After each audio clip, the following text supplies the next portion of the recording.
درود به شما شنونده های عزیز. پیشکش شما نشر نوبتی برنامه فرهنگی و فراغتی صدای تئاتر. تئاتر کانی بادام در دوره پاندمی هم فعالیت خویش را باز نداشته، راه‌های گوناگون پیشنهاد نمایش‌ها را به راه مانده است. دلیل این به طور آنلاین پیشکش کردن نمایش بازیچه‌ها است که سنه 26 سپتامبر در یوتیوب کانال تئاتر پخش کرده شد. این اولین تجربه آنلاین پیشکش کردن نمایش تئاتری در تاجیکستان است.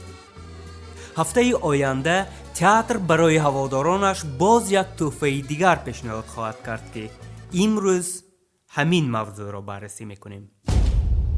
بچم ҳамеша ростгӯй, рострав, ҳалолхӯр. акнун делои ҷиноии падари насиҳатгар дар дасти ҳуқуқшиноси ҷавон. дада, шумо ягон бор ҷиноят содир накардаед? астағфируллоҳ бачем, чӣ хел ҷиноят? ман аз ҷинояткорон ҳазар дорам. ман ба гуфтанаш ҳақ надоштам, лекин ба шумо мегӯям. дар дасти ман як дафтари аъмол ҳаст, кори нотамом. муаллим онро ба ман дод ки барои кори дипломӣ истифода барам. лекин сад афсӯс ки вай дафтари аъмоли шумо будааст. чӣ кори ҷиноятии ман? не инҷо ягон хатогие шудагӣ.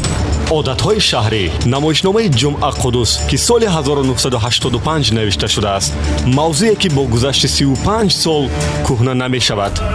падар, ту беҳуда маро мазаммат мекардӣ. мегуфтӣ ки ман аз уҳдаи ҳеҷ чиз баромада наметавонам. ту ғайр аз каланду белат дигар чиро мефаҳмидӣ падар? лаззати айшу нӯш, кайфияти ресторану тарабхона, дилбарони танноз. ҳама инро ту аз куҷо медонӣ падар? низом бо делои ҷиноии падар чӣ мекунад? аудио спектакл дар иҷрои ҳунармандони театри шаҳри Конибодом дар доираи лоиҳаи шаҳре дар театр, театре дар шаҳр бо дастгирии дафтари швейтсарӣ оид ба ҳамкорӣ дар Тоҷикистон ва Канд FM амалӣ мешавад. аз 5 октябр одатҳои шаҳрӣ соатҳои 7:20 ва 21:20 дар Канд FM. عادت‌های شهری نخستین اودیو سپکتاکل تئاتر کانیبادام است که با دستگیری دفتر شویتسار آید به همکاری در تاجیکستان و کند FM آماده و پخش می شود. حالا صحبتی را اطراف عادت‌های شهری با کارگردان این اودیو سپکتاکل دلیری امامعلی می شنویم. پیش از همه درود میگم برای همه شنونده های کند FM و مردم عزیز شهر کانیبادام. خود شما علاقه گفتید که یعنی ما نامش را تغییر دادیم از رادیو سپکتاکل که خود مفهوم رادیو این یک نشان پیشرفت تکنیک در عصر 20 بود و امروز هم یکی از جزوهای مهم زندگی انسانیت است و ما اینو گرفتیم به نام اودیو سپکتاکل یا اودیو تئاتر که میشد بگیم که صوت نمایش یا صوت تئاتر. خود برگرداندنش حرکت معنی او را دارد که ما میتونیم این نمایش بیرون از رادیو هم در تلفن خود باربرداری کنیم و در داخل نقلیات جمعیتی یا هر وقتی که خواهیم دوام روز وقتی خالگیمون پیدا شد مثل یک صوت کتاب، مثل یک اودیو کتاب گوش کنیم. و به همین خاطر فکر میکنم که نگاه نکرده به اون که عصر تکنیک و تکنولوژی و پرواز با کیهان و نانو تکنولوژی و آیتی تکنولوژی هزار گل و بلای دیگر است. من فکر میکنم که بودن اودیو سپکتاکل ها و بودن اودیو کتاب ها این مهم است. خب که یک آدمی عصر 21 وقت ندارد که با کتاب زنده رو برو شود، یعنی با کتاب چاپی، شاید با هر بهانه وقت ندارد که به تئاتر رود و اودیو سپکتاکل میتوند همون یک ذره هم باشد، البته 100% نه، اقلا 10-15% خماری رفتن به تئاتر در این آدم، در این انسان عصر 21 برآورد. کنی اکی کاورک کرسی رو خالی کنید. کنی چی؟ تستر اینجا رو خالی کنید اکا. یگان گپ شد. او شما 12 سال باز در ساختمان و 8 سال آخر در همین اپراولین خدمت میکنید اکا. خیر چی؟ انا همین صاف دلی و مهنت دوستیتان را به نظر گرفته راهبران قرار دادند که شما را سرداری اپراولین تعیین کنند. فهمیدید؟ انا اکنون شادیانه را برارید و جای را خالی کنید اکا. بودن این اودیو سپکتاکل ها ضرور است تا اینکه مردم فراموش نکند که تئاتر هست و چنین یک صنعت همیشه در پهلوی انسانیت، همیشه در پهلوی تکنولوژی پیش می رود. حجره کاری قهرمانی ما کاورک. الو این من دادش وعدگی چی شد؟ میدونی زنک هیچ چیز رو نمیدونم و دانستن هم نمیخواهم. بگاهی به 400 سوم پول به خانه نآید. تمام و سلام. آخر عزیز رو نیافتم. وای در کماندیروفکا. ای لحظه من به عزیز پزیزتان کار ندارم. خوش امرو هم پرسیدم. پولی نقد ندارم گفت. ای شما چهل مردک. من نمیگویم که شما از یگان کس قرض گیرید. خودتان یابید. شما هم مردک. چرا عزیز و هاشم یافته میتوانستند و شما نه؟ زنک کاری آنها دیگر، کاری من دیگر. های مردک جاغی مرا نسسانید. نشود شما هم کارتان رو دیگر کنید. باز هم نشود گدایی کنید ولی تا بگاه گفته مرا اجرا کنید. از این تنبلی شما گرنیتور از دست رود بعد میبینید. ما انتخاب کردیم عادت‌های شهری را. دلیلش هم خیلی ساده است، چون جمعه قدوس دردی را نوشته است هنوز در سال 1985 که این دردی پاره‌خوری است، کروپسی است که امروز حکومت جمهوری با این بیماری سخت‌تر از کووید یک 10 سال آخر مبارزه شدید میبرد. حتی ما نهاد مخصوص بر ضد مبارزه با کروپسی کشیدیم ولی تا امروز دست بالا نیستیم. تا امروز کروپسی از جامعه ما گم نمیشود.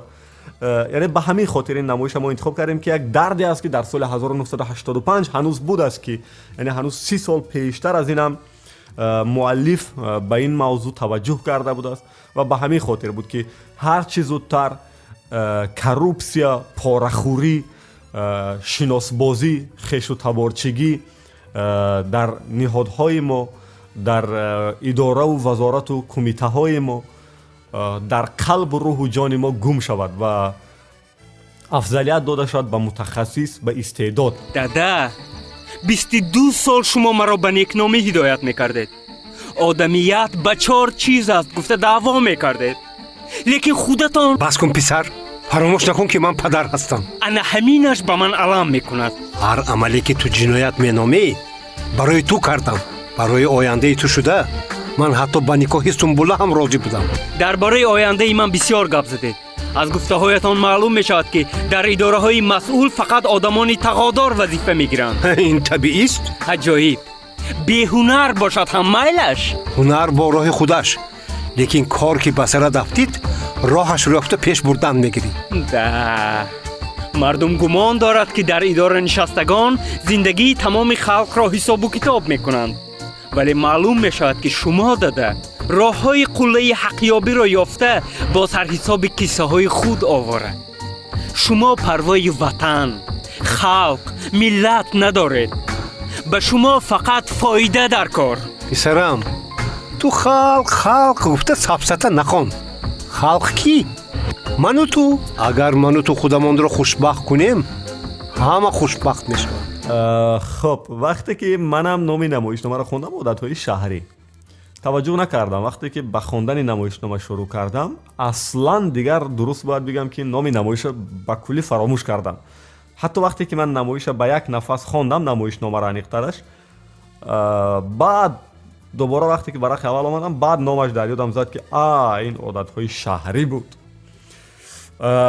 یعنی با اون محبتی که ما به مردم شهر داریم، چون خودم هم شهر نشینم، این معنی را ندارد که فقط مردم شهر یعنی پاره‌خور و کجرو و دروغگو و درویه. نه، این هیچ به این معنی نیست. من مبادا خدای نکنه چندای ما چنین یک احساسی کرده باشن. نه، عادت‌های شهری مؤلف به اون خاطر نام گذاشته است که یعنی قهرمانی ما و دو سه قهرمانی ما میان خود یک کلمه، یک جمله دائم استفاده می شده دارن.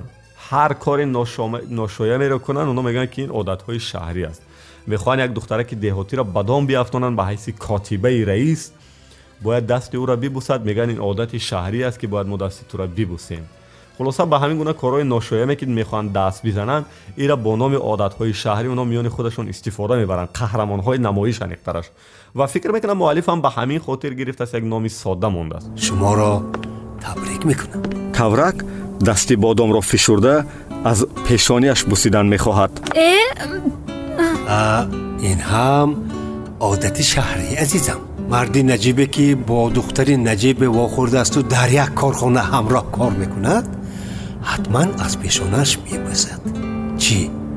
شما این رو نمیدونید؟ نه. پس دانید در شهر قاعده همین خیل. فهمو؟ ها فهمو. وقتی که من به جمعه قدوس زنگ دادم گفتم استاد من چون یک نمایشنامه شما رو برای رادیو اسپکتاکل یا اودیو اسپکتاکل تئاتر کنی بودم انتخاب کردم، استاد در حالت شوکی بودن که سال 1985 چنین یک نمایش یادم آمد. گفت واقعا این نمایش قریب همه تئاترها اون وقت مونده بودن، یک سر و صدای ایران با پا خیزانده بود چون دوره بازسازی بود دیگه و این چیزا.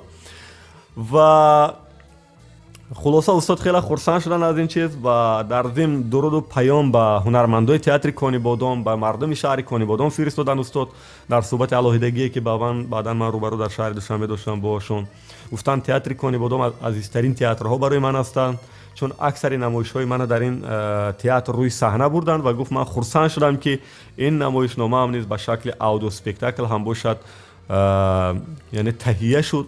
استاد جمعه قدوس از این اقدام خیلی خرسند شدن، خیلی خوش پذیرفتن و خوشتر از اون شد که وقتی که ما حق مؤلفیش براش برگردوندیم. یعنی در ضمن من میخوام بگم که با سپاس از لایحه شهر در تئاتر در شهر که دفتر همکاری شویتزری این لایحه را دستگیری میکند و مقامات اجرایی حکومت شهر کنی بادام و خود راهبریت تئاتر و کندفم این رادیو هماهنگساز این لایحه هستند. خلاصه استاد وقتی که حق مؤلفی گرفت خیلی خرسند بود و انتظارم نداشت که میشد یک نمایش یک سال 85 بنویسه امروز برای من حق مؤلفی بیارد و خلاصه توجه شد به این نمایش. خیلی خرسند بود استاد. ما آدمی پرستا یکا، اما در تگ زمین مار جنبت هم خبردار میشویم. انا میبینید امروز شما رو به مرکز شیخ زده رسما رازیگتان رو میپرسند. امروز میگویی؟ واقعا هم مرا ساعت 12 به نزد سردار دعوت کردند. بله رئیس، به شما سلامتی و به کارتان پیشروی عرضه میکنم. یا حالا هیچ چیز معلوم نگوی، اینقدر رئیس نگوی. معلوم هم میشود. انسانی منو فراموش نکنید رئیس. در یک جمله میخوام همینه بگم که یک حقوق شناسی جوان با نام نظام تازه دانشگاه بود کرده است، دیپلم هم در دست، میآید به شهری که اونجا زندگی میکند و استادش هم به دستش یک دل جنایی میتید که گویا تمام شده است و میگه این دل از نظر من ناتمام است ولی در اصل تمام شد. این دل را میگه یک بار دیگر بازآموزی کن، بازبینی کن. به حقوق شناس جوان این دل جنایی را میدهد. وقتی که نظام میرود به خانه و این دل جنایی را باز میکند، دل جنایی پدرش در دستش است. همان پدری که گفته خودش چگونه که در نمایش میگوید نظام 22 سال به نظام میگفت که راه راست رو، حرام نخور، راست گو، راست قول باش. خلاصه راستی نه تلقین میکرد ولی میبیند که پدر نه اونه هست که تا این وقت شناخته است. کار جنایتی کаврак کامالویچ، کار پدری من، هیچ باور کرده نمیتوانم که پدری من به این قدر باشد. پروفسور به فکرم پی نبردند که او پدری من می شود، چون که فامیلی من دیگر اعظموف یا شاید دیده و دانسته قصدن. من وقتی که خوندم نمیدونم از چی باشد گفتم که این نقشه باید هنرمند شایسته تئاتر استاد یونس علی ارگاشف ببازند. هرچند در از لحاظ خاراکتر خصلت خود استاد یکم آدم خیلی آرام طبیعت، مهربان خیلی خاکسار عادی هستند در زندگی، ولی من با استعداد استاد، با هنر استاد باوری داشتم که میتونن یک شخصی پارخور، رزیل، دروندار، درویه میتونن این گونه شخص نقشش بیافرند.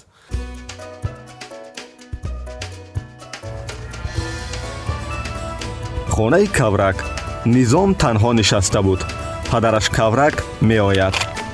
ده حاضر سیانس نوبتی نصیحت سر می شود.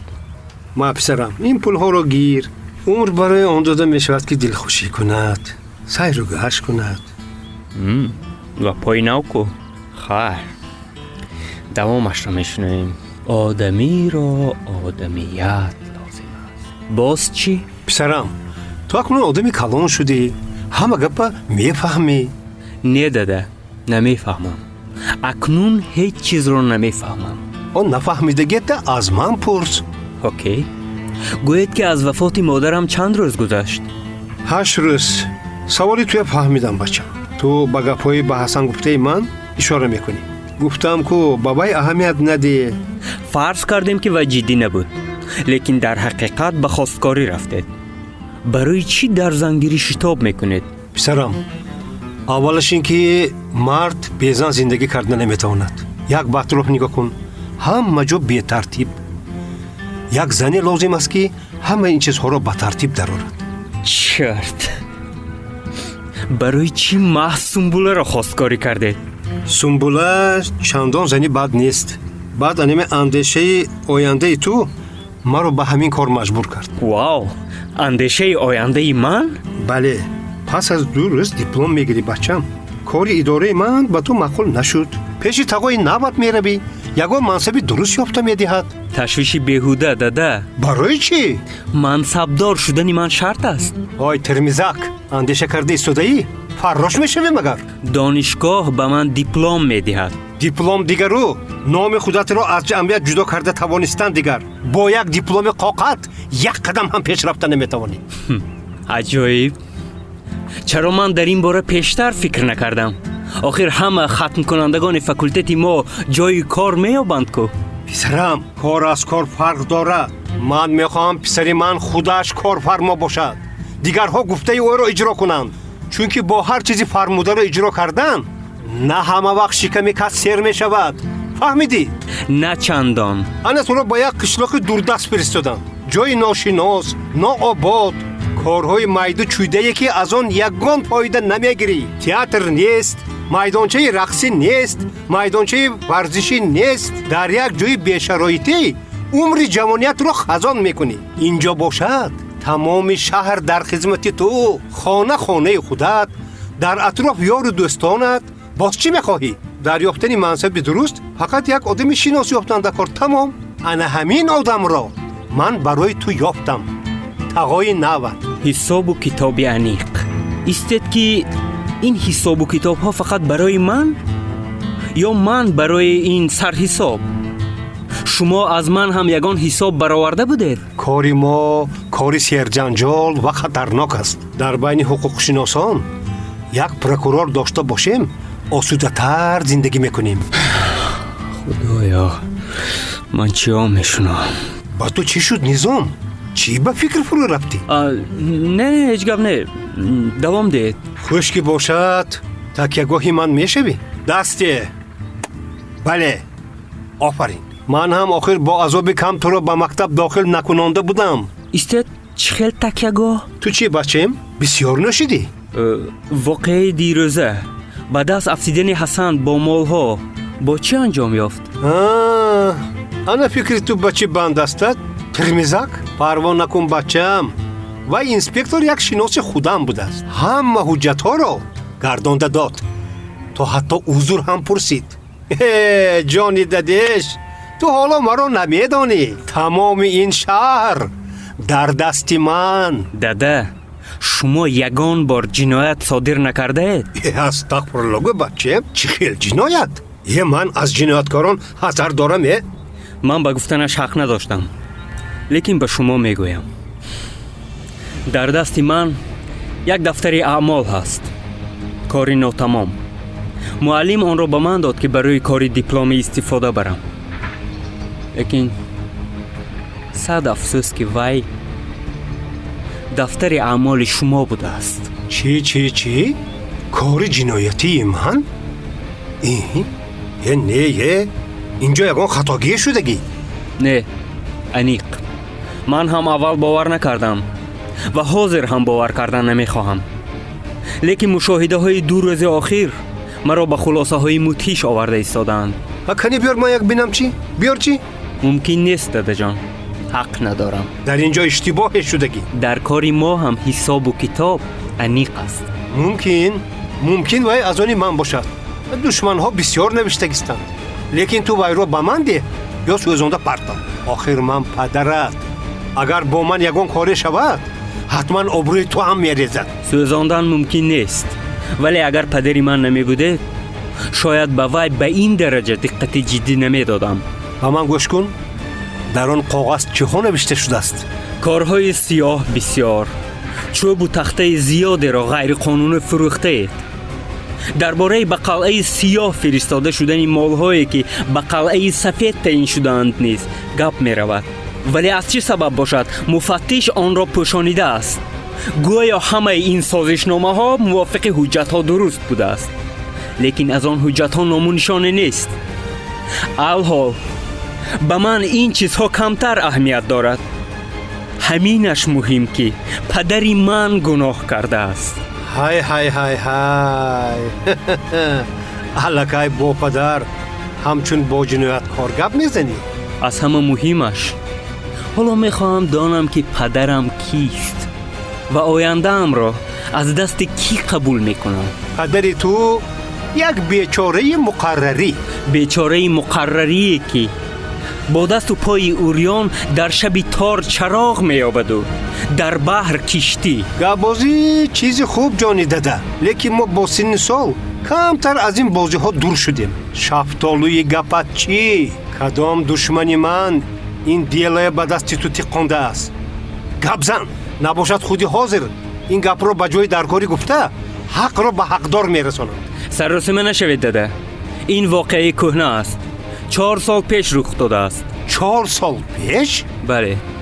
ин тӯҳматномаи кӯҳна будааст ку? магар то ҳол умри вай дардисар тамом нашудааст?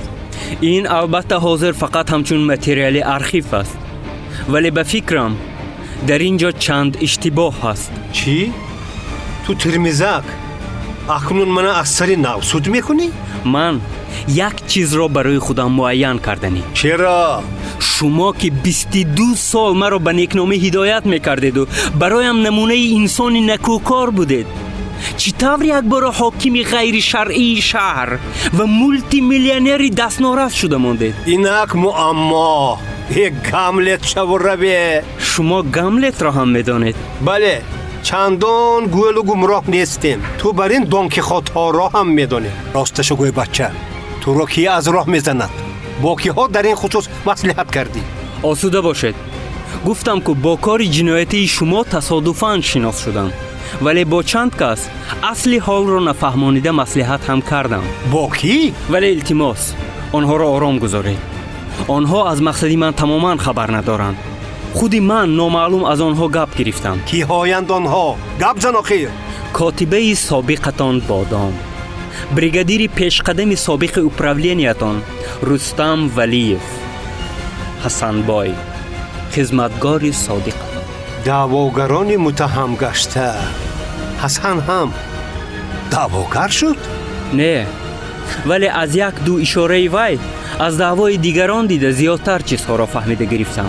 хуб, дон кихоти бечораи ман чиҳоро фаҳмида гирифтӣ? шумо аввал чун ҳамаи фарзандони одамизод беолоиш будед, баъд он рӯз расид. хуб, акнун низом бо падар чӣ кор мекунад? низом делаи ҷиноии падара то куҷо мебарад? низом ин ҳама асрорро ба падар чӣ хел мегӯяд? низом ин ҳамаро бо далел чӣ хел фош мекунад ё намекунад? низом дар ин роҳ бо чӣ проблемаҳое рӯбарӯ мешавад ва ниҳоят намоиш ба чӣ ҳал мешавад? ман фикр мекунам ки тарафаша бояд дигар шинавандаҳои азизи мо намоиша гӯш кунанд. این صحبت و اندیشه های کارگردان اودیو سپیکتاکل عادت های شهری دلیر امام علی بود که با هم شنیدیم. در رفت صحبت دلیر اندیشه های خیش را در مورد عادت های شهری کانی بادام گفت که فکر میکنم شنیدنش برای کانی بادامی ها جالب است. برای من چون همیشگی فضای آرام آسوده کانی بادام خوشم آمد، چون باید روی راست بگم که در شهرهای بزرگتر بخصوص در دوشنبه موضوع کووید و پاندمی و این چیزا اینقدر مبرم، اینقدر یعنی تهلکه آمیز بود. وقتی که من به کانی بادام آمدم یکم آرامش احساس کردم. این البته از اون درک نمیداد که مردم اینجا بی اهمیت است، نه، مردم هم میبینیم که یعنی مردم در فکر این هستند، ولی تهلکه نیست در این شهر، یکم آرام بود این شهر و من این آرامش یافتم، خیلی خوشم آمد. البته من از آشخانه های شهر این نوبت یکم خوشم نآمد، چون خوراک و خورش و مناسبت هایی که دوره های پیش میدیدم این نوبت ندیدم متاسفانه. از پیشرفت شهر خیلی خوشم آمد، از بیناهای بلندی که در شهر ساختمان رفته ایستاده است، کوچه های منفرشی که شده است، اعلان و تبلیغات هایی که در شهر پیدا شدند، ایستگاه ها و بیناهای پلاستیکی معاصری که در شهر پیدا شدند. من از این چیز خیلی خوشم آمد، ولی از یک چیز دیگر خوشم نآمد که هنوزم در کوچه و پس کوچه ها پرتاب ها گاه دیده میشد، یعنی غرمی باقی مانده ساختمان ها که باید بر وقتر از شهر بیرون کرده شد تا حال دیده می شود. از این چیز خوشم نآمد. ولی از صمیمیت مردم کانی بادام، از اونه که مردم کانی بادام در لبهاش تبسم دارد، از اونه که مردم کانی بادام خیلی با احترام سلام علیک میکند و چشم نرسد. یک چیز دیگر، من وقتی که با دوستمان عبدالکریم نواربردار در شهر قدم میزدیم چشم نرسد. دوام چند روزی که بود من گفتم عبدالکریم یک بار تو حقارت شنیدی؟ دشنام در زبان کودکان، نورسا و کلانسالا من عموما ندیدم، شاید باشد من نشنیدم و من از این چیز واقعا خوشم اومد. درود میگم به مردم فرهنگ آفر کانی بادام، نگاه نکرده با اینکه شما ورزشگرید، اقتصادچیت، سیاست، بازارشین، کارخواستچی یا فرهنگی. من از این چیز واقعا خوشم اومد که من دشنام نشنیدم. دیگر حرف آخر من برای مردم کانی بادام همین است که واقعا من این شهر را دوست می‌دارم و میخوام هر چی زودتر به کانی بادام مهمان شم، هر چی زودتر از هوای کانی بادام نفس بکشم. دوست می‌دارم من این شهر با مردمش. ای جان وطنم، نام تو عنوان من است، پاکی روخت، پاکی ایمان من است.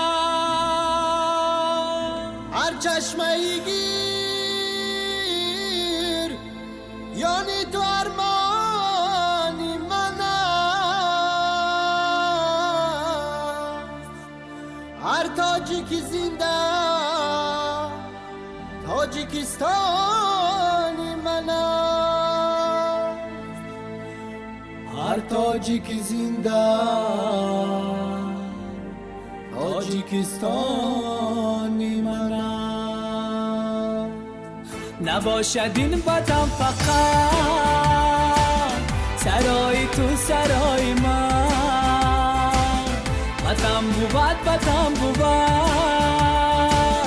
بقای تو بقای من. نباشد این وطن فقط سرای تو سرای من، وطن بود وطن بود بقای تو بقای من. بگنجی جان برنجی تن کنیم از این وطن چمن، کسی نمیکند وطن بجای تو بجای من.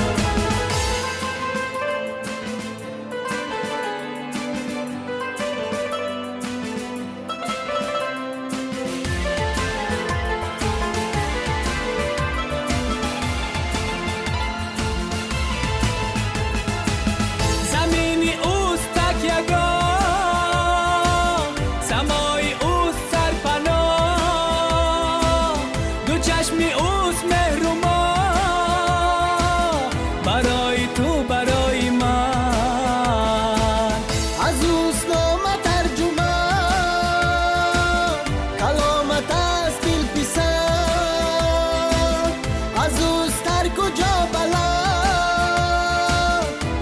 صدای تو صدای من. گنجی جان برنجی تن کنیم از این وطن چمن. کسی نمی کند وطن بجای تو بجای من.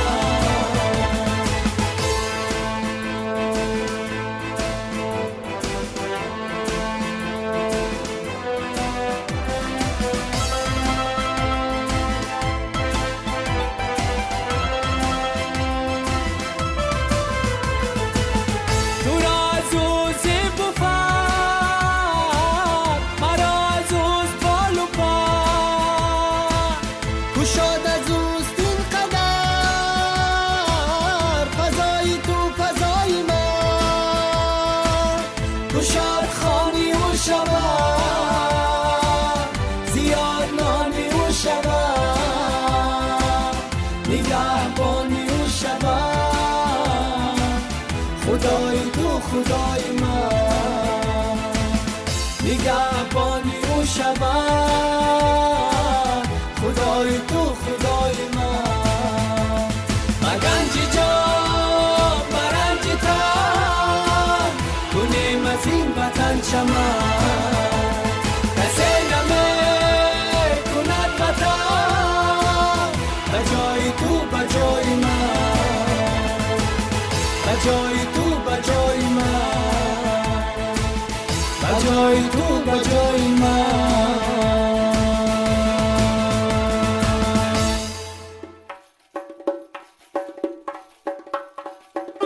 موضوع امروزه در حوزه برنامه دولتی مبارزه ضد کروپسیا آماده شده است.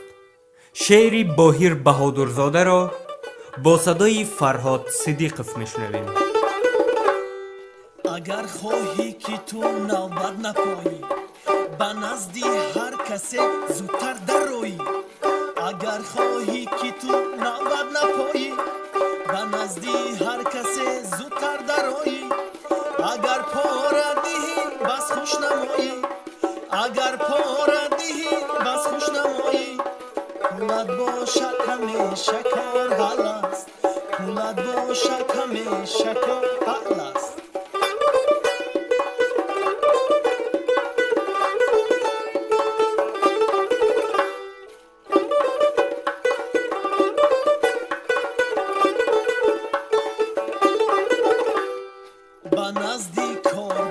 از صبح تا شام زی نوبت پایی خسته باز نکن. به نزدیک کارگاه از صبح تا شام زی نوبت پایی خسته باز نکن. 200 سامان بیداده شب تو آرام. 200 سامان بیداده شب تو آرام. پولت باشد همیشه کار حل است. پولت باشد همیشه کار حل است.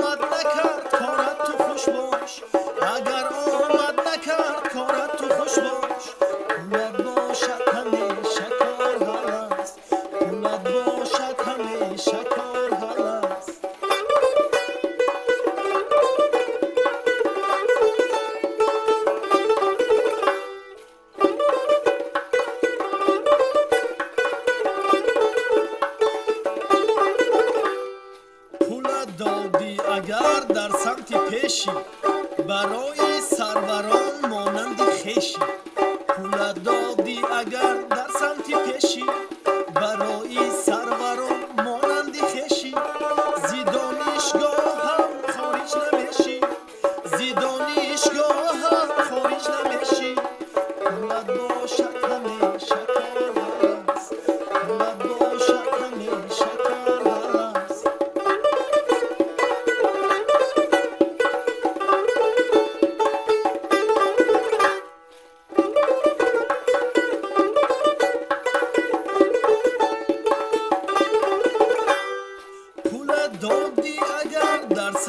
کشی برای سروران مانند خشی پول دادی اگر بر سمت پیشی برای سروران مانند خشی زیدانشگاه هم خارج نمیشی زیدانشگاه هم خارج نمیشی پولت باشد همیشه کار هست پولت باشد همیشه کار هست پولت باشد همیشه کار هست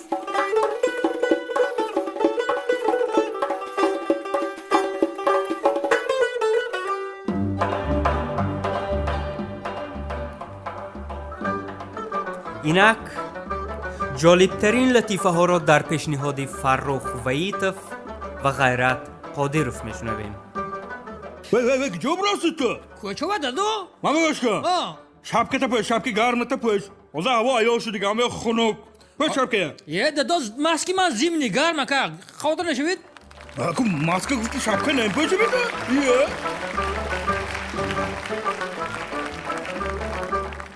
اینک مصلحتی روز یعنی لایف خاک اگر شما وقتی که خانتان مهمان میبیاد پیال و پور کنه چای ریزی مهمانی بیچاره یگان تا قن اختم به علاجش نمیشه یعنی پیال پور کار کرد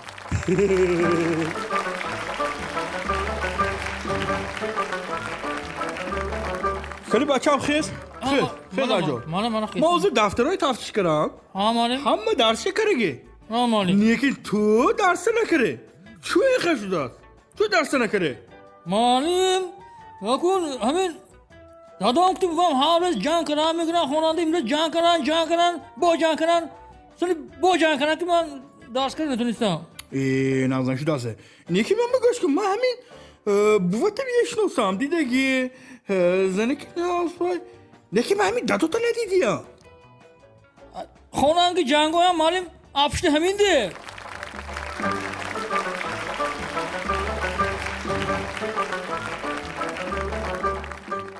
همین دیست دنیان ده اهم مزر oylik man oylik مایکو حتی oylik میگیرم او همون روز فسان شده پر چاسکوی کره اقشلا خما کوچه میبرم ده مارشروت که بشته رهگیرا کره بازار میرم بازار تمام جاش چغ زده برم ده اسنش رفته دیده اسنش آمده دیده نرخ و نواهای فهمیده یگان چیز نخریده با رهگیرا کره خانه گشته آمده رسیده آمده میتونم واه من دواله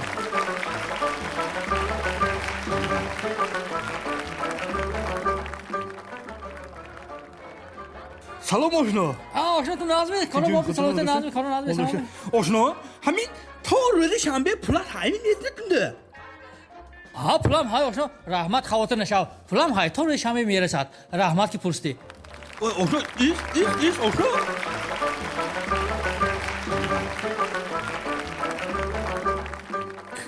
دختر السلام علیکم و علیکم السلام چوکاش کنی مرحمت چینی اینجا چینی من نشتگم از این دختر من نمیشنم چوکا آرام شوید آرام خودتون زیر کنید گلیتی هم نه گوش کنید دکتر جان من خود که الان سالفیت کشای کو الان سالفیت کشت خود سونم من میمونم دکتر خودتون زیر کنید یک روز آدم همش میمورد زیقل شدیم به آدم همش میمورد یک روز همش میمورد دکتر ما یک سالفیت که خوردگیم که تو چکرم بودم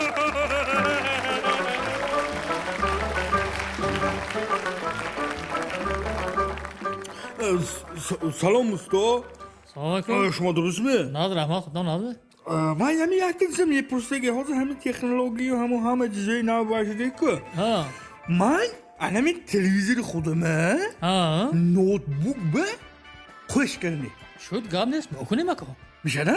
چونه؟ یه گام نیست من خورسان اخی تلویزیون من خوش میشد نوتبوک بتونی عبره میبخشید مارکی تلویزیونتان چه خیل؟ رکورد 312 ها میشد فقط میدونید می نوتبوک سکوچ کتی چسباندن در کار باید با تلویزیون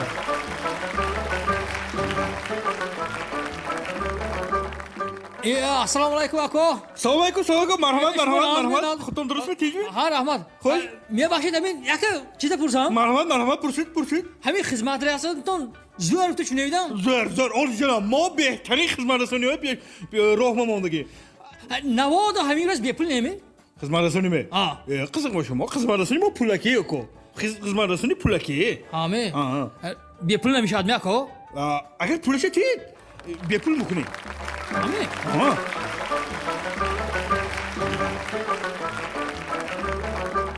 ҳамин хушномани ман ҳайку. занаки зӯрде. хушдоман. ҳама хушдоман. Золотой. Кӯтагара гӯем хушдомани ман занаки тилло. Тилло менами тилло. Лекин тилло дарни заминанда чуқуранда гӯркадаги иста. Ласан алды.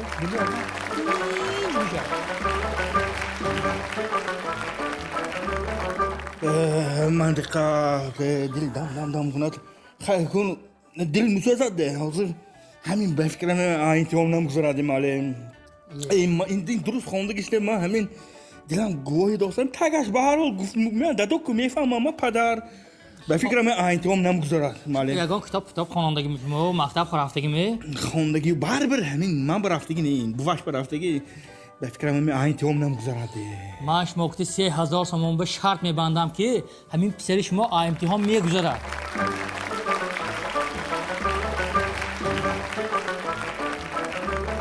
мама гӯш кунед, ман ҳайку бовар кунам ту ҳозир ҳамин кора дида хонда истода фаҳмида одам 50 сомонам пора мекирад ма? Ой, шар намедоред шумо? чихар тоба карам тоба ой ҳамиха одамам будааст а? ман шаҳр медорам, ман расо шаҳр доштам. Мурид ин ресто, мурид. Аку мама гӯш кунед де. Вай бечори камбағал одама дига пулаш набудааст. Ман чокуна макун.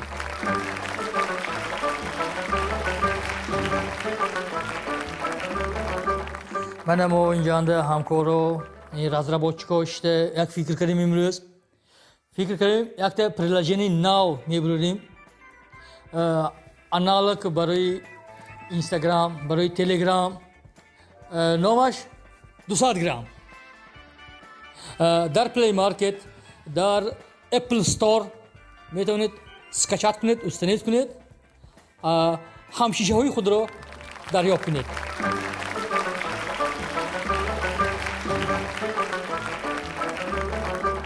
марҳамат доред, марҳамат гузоред. ассалому алайкум. ман ҳамин кӯчанда эълонҳои дидам. ҳаминҷа корба қабул мекардаста ко. корба қабул мекунем. собеседование гуфтаги гапош буд. суҳбат мекунем, суҳбат мегузаронем. дуруст каред, нас каред омдед кани шинед. марҳамат. ман гӯш кунед. шумо арақ мунӯшид менияме? ҳайми? не, арақ нест. ман гӯш кунед. ман умуман гуфта пурсидам. умуман шумо мунӯшид ме? умуман ме? умуман не, ман наменӯшам. ман коргар.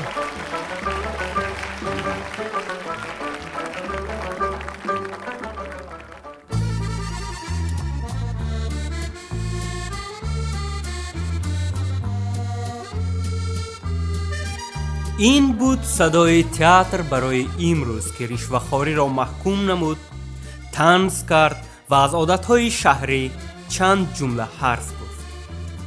намоиши бозичаҳоро аз YouTube тамошо кунед. дар озмуни қиссаи ҷолиби ҳаёти ман фаъолона иштирок карда соҳиби тӯҳфаҳои калон шавед. нахустин аудиоспектакли одатҳои шаҳриро аз 5 октябр соатҳои 7:20 субҳ ва 21:20 шаб аз Канд FM бишнавед. ва ниҳоят фаъолияти театри Конибодомро дар шабакаҳои иҷтимоӣ пайгирӣ кунед. театри Конибодом. ҳамроҳ рушд мекунем. фарҳод ғаффорпур будам. то шанбеи дигар, худоҳофиз.